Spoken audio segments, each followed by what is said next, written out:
morning, good afternoon, good evening. Saan man kayo naroon. Start na tayo ng ating ride for today. So this is day 5 of our 21-day challenge. What is 21-day challenge? 21-day challenge is for you to develop a habit, you need to do it 21 days straight. So yan ang gusto nating ma-achieve, na develop a good habit. Pagpapabike pa para maging habit na natin, para bumalik na sa sistema natin yung daily ride.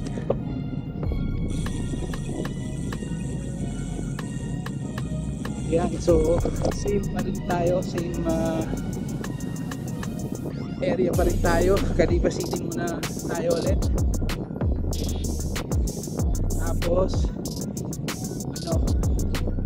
high cadence mo din. Na-enjoy ko yung high cadence kahapon.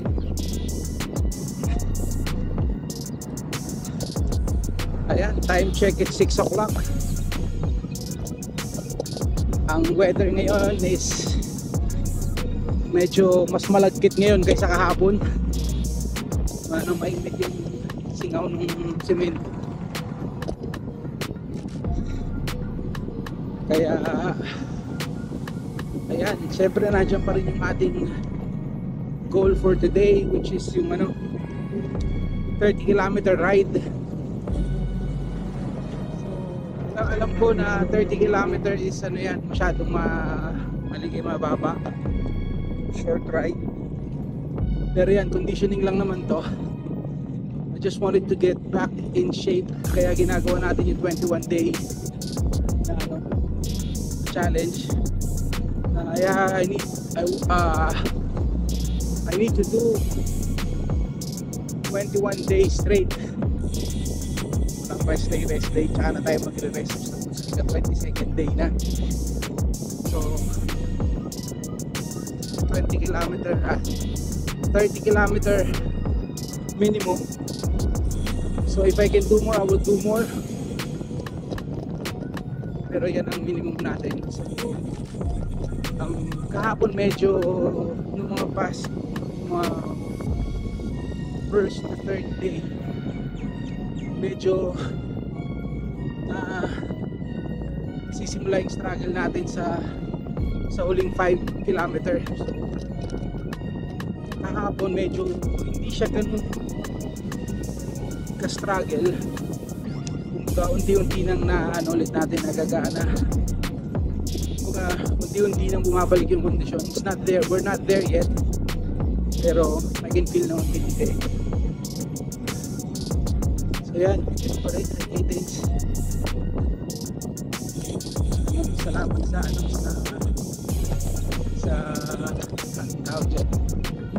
sa suggestion ni Happy Pedal. We will do high cadence. Meron din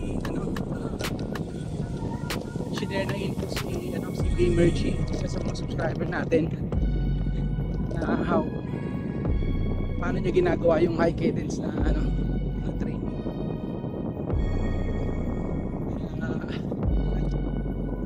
Papasok na tayo ngayon dito sa usual na natin. Dito lang muna ulit tayo. So tomorrow, Saturday, iba tayo ng venue. Sama natin si Mrs. bukas. May ka-partner tayo bukas sa ride natin. So ito, pasok na tayo dito sa ating paboritong niraridan dito sa Kalipa City, Abu Dhabi. Pasok na tayo dito. Ang isang ikot nito is 5 point something kilometers, just a bit over 5 kilometers. Hello po, good morning. Just a little over 5 kilometers. So 6 na ikot tayo dito. Ayan, let's go! Grabe yung na-appreciate ko na yung high cadence na yan. Tagaktak agad pawis natin eh.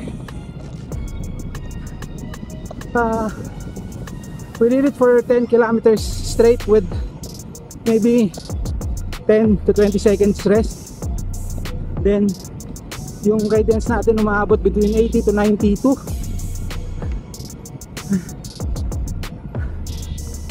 Heart rate right now it's 145.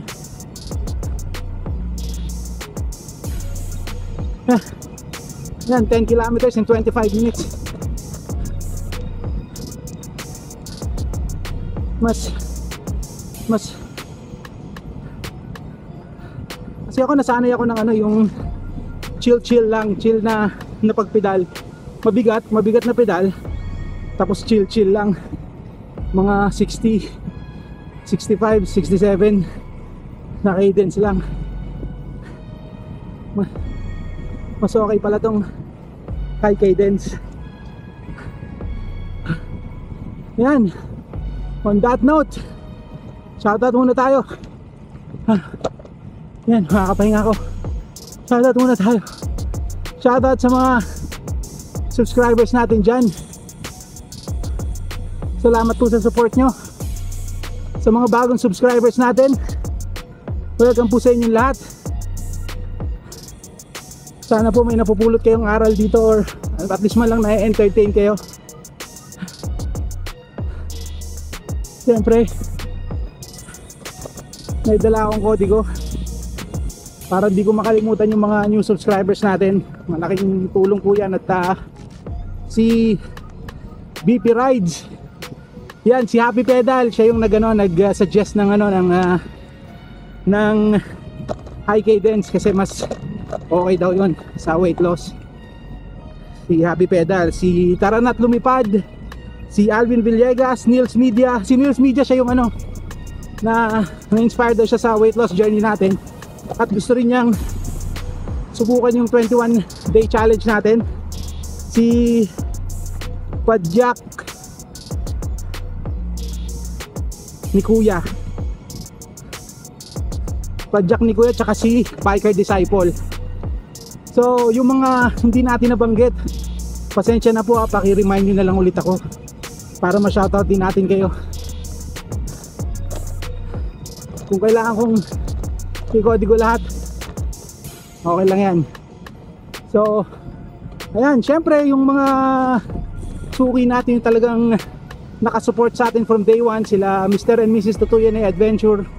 Talagang hindi sila nag-i-skip ng video ko. Kay Sir Antonio tsaka kay Ma'am Mary, maraming salamat po sa inyo lahat, sa inyong dalawa. Si RJ Candelaria, si Kasaklay, si Bimerchi nagbigay ng info about yung kung paano siya nag-high cadence na training. Bro, appreciate yan. Yan ang ginagawa ko ngayon, pero parang hindi ko pa kaya yung 100 plus na cadence tinatry ko, hindi talaga kaya. Baka eventually darating din tayo dyan. Sila Moy, sila Tinola Alone, at sa inyo lahat, pasensya na, marami tayong nakakalimutan, pero yun nga, salamat sa inyo. I hope that this video kahit pa paano inspires you or entertains you, or may nakakapulutan kayong aral. So sa mga hindi pa po nakasubscribe and nakapanood, baka naman, thank you na rin sa inyo. Yan, ano na tayo, balik tayo sa high cadence. Tagaktak yung pawis ko dun let's go.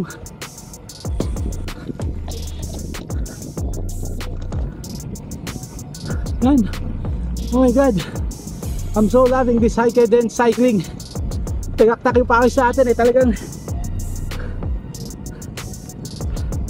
I'm enjoying it, kahit pa mahilo-hilo na tayo sa hingal.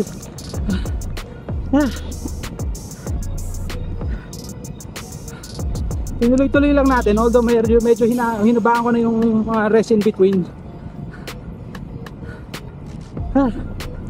Sarap, kahit nakahilo na sa pagod sa hingal.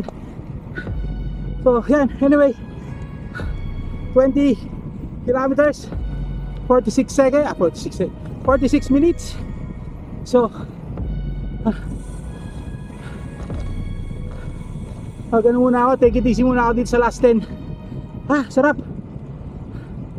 Na-appreciate ko tong kaya din cycling. Let's go. Yan na. Tingnan natin, see you sa exit, let's go. So yan, tapos na natin ang ating 30 km goal for today. So, musta ba? Hirap pa rin, pero hindi na siya ganun kahirap. So, still difficult, but it's not that difficult anymore. Kumbaga, nararamdaman ko naman nag-improve naman unti-unti yung conditioning natin. And day 5 is almost done.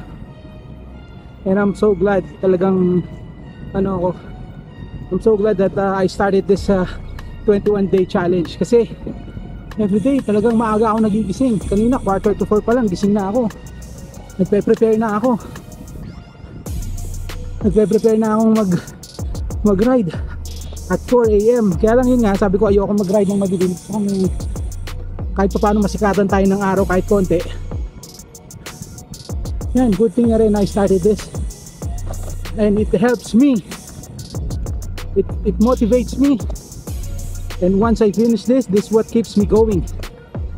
Ayan, plus yung yung high cadence cycling. Oh, I'm loving it. Na-appreciate ko siya talaga. Kahit nakakapagod, pero alam mo yung feeling mo, ang lakas-lakas mo kasi pawis na pawis ka, yung ganong tipo ba. Kaya ayan, shoutout ulit kay Happy Pedal. Salamat sa iyong suggestion.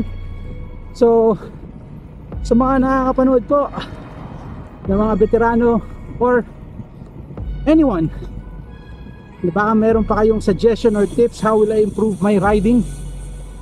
Comment nyo lang po, malaking tulong po sa atin yan. So yan, naka-exit na tayo. Yan, see you at home, let's go!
Ayan, dito na tayo, home sweet home na tayo.